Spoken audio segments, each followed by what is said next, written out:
అనుచితమైనటువంటి వ్యాఖ్యలు ఒక ఇంటి ఆడబిడ్డగా నా మీద చేస్తే యావత్ తెలంగాణ బాధపడి అనేక మంది ఎక్కడికక్కడ డైరెక్ట్గా రియాక్ట్ అయ్యారు. మరి ఏమైందో ఏమో నాకు తెలియదు, కానీ బీఆర్ఎస్ పార్టీలో ఉన్న అన్నదమ్ములకు వాళ్ళు మాత్రం ఎవరు రియాక్ట్ కాలేదు. ఎందుకు కాలేదు అన్నటువంటి విషయం ఒకటి ఆలోచించాలి. రెండు, మీ అందరికీ తెలుసు, నేను ఎప్పుడు కూడా నిర్దిష్టమైన సమాచారం లేకుండా మాట్లాడను. ఇవాళ నేను చాలా నిర్దిష్టమైన సమాచారంతో చెప్తున్నా. ఆ వ్యాఖ్యల వెనుక ఒక బీఆర్ఎస్ పెద్ద నాయకుడి హస్తం ఉన్నది. అందుకనే బీఆర్ఎస్ పార్టీ నాయకులు ఎవడు కూడా రియాక్ట్ కాలేదని చెప్పి నేను బలంగా నమ్ముతా ఉన్నాను. ఆ కుట్రలు చేసిన పెద్ద నాయకులు ఏమనుకుంటున్నారంటే, నా దగ్గర ఎవరో 10 మందిని పెట్టి నా దగ్గర జరిగే అంశాల సమాచారం ఎప్పటికప్పుడు తీసుకుంటున్నామని చావు తెలివితేటలు ప్రదర్శిస్తున్నారు. కానీ ఆ బాగా పెద్దగా ఉన్న నాయకుడికి అర్థం కావాల్సింది ఏంటంటే, అక్కడేం జరుగుతుందో కూడా నాకు సమాచారం వస్తూనే ఉంటుంది.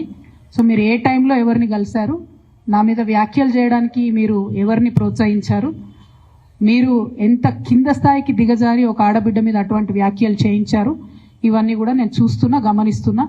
నేను బలంగా కర్మ సిద్ధాంతాన్ని నమ్ముతున్నా. నేను మళ్ళీ చెప్తున్నా, ఇవాళ మీరు నన్ను ఒంటరి చేసి ఏదో చేయాలని అనుకోవచ్చు, నా మీద ఇటువంటి వ్యాఖ్యలు చేపించి శునకానందం పొందొచ్చు టెంపరీగా, కానీ దేవుడు అనేవాడు ఉన్నాడు. ఖచ్చితంగా అది మీకు తిరిగి కొట్టే సమయం వస్తుంది. ఒకటి. రెండు ఒక లిల్లీపుట్ నాయకుడు, నల్గొండలో బీఆర్ఎస్ పార్టీని నాశనం చేసిన ఒక లిల్లీపుట్ నాయకుడు ఆమెవరు ఈమెవరు అని మా గురించి మాట్లాడుతూ ఉన్నారంటే, మరి ఆయనకు ప్రోత్సాహం ఇస్తున్నది ఎవరో కూడా ప్రజలు ఆలోచించుకోవాలి. ఇవాళ నల్గొండ జిల్లాలో ఒక సీటు కూడా రాలే. ఆయన సీటు సావు తప్పి కన్నులొట్టవైన చందంగా చివరి నిమిషంలో అనుకోకుండా గెలిచినటువంటి సీటు. ఎన్నడూ ప్రజా ఉద్యమాలు చేయలే. కేసీఆర్ గారు లేకపోతే మరి నువ్వెవరు, అది కూడా ఆలోచించుకోవాలి కదా. కేసీఆర్ గారు లేకపోతే బీఆర్ఎస్ పార్టీలో ఉన్న ఏ నాయకుడైనా ఎవరు? ప్రజలకు మనందరినీ పరిచయం చేసింది కేసీఆర్ గారే కదా. మనలో మనం కన్ఫ్యూజన్ ఉన్నప్పుడు ఇష్టం వచ్చినట్టు మాట్లాడుకోవచ్చా? ఈ లిల్లీపుట్ నాయకుడు మాట్లాడంగానే ఇంకో చిన్న పిల్లగాడు నిన్నగాక మొన్న మా పార్టీలోకి వచ్చిన వాళ్ళు కూడా ఎటుపడతట్టు మాట్లాడు. అసలు ఎవరు మీరు? మీకు తెలంగాణ ఉద్యమంతో సంబంధం ఏంది?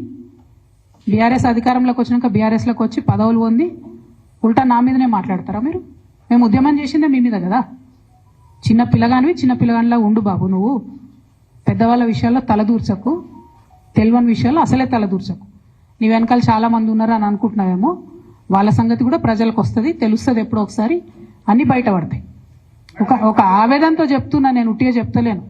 రాజకీయం చేయొచ్చు, కానీ ఇంత నీచంగా ఒక ఇంటి ఆడబిడ్డ మీద ఇటువంటి మాటలు మీరే అనిపించి స్పందించకుండా ఉంటారా? తెలంగాణ ప్రజలు ఊరుకోరు, నేను చెప్తున్నా.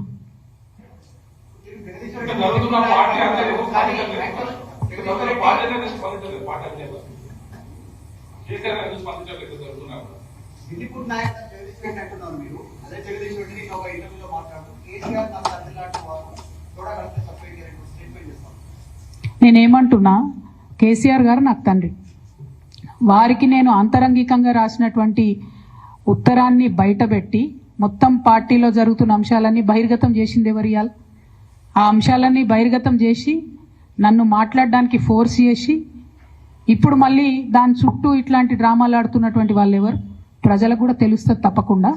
కానీ ఒక మన పార్టీకి సంబంధం లేని, బీఆర్ఎస్ పార్టీకి సంబంధం లేనటువంటి వ్యక్తి చేత మన పార్టీ నాయకులే ఊతమిచ్చి నా మీద ఆ వ్యాఖ్యలు చేయించారనడానికి నా దగ్గర వందలాది ఆధారాలు ఉన్నాయి. ఖచ్చితంగా అది టైం వచ్చినప్పుడు బయటపడుతుంది, ప్రజలకు కూడా అర్థమవుతుంది.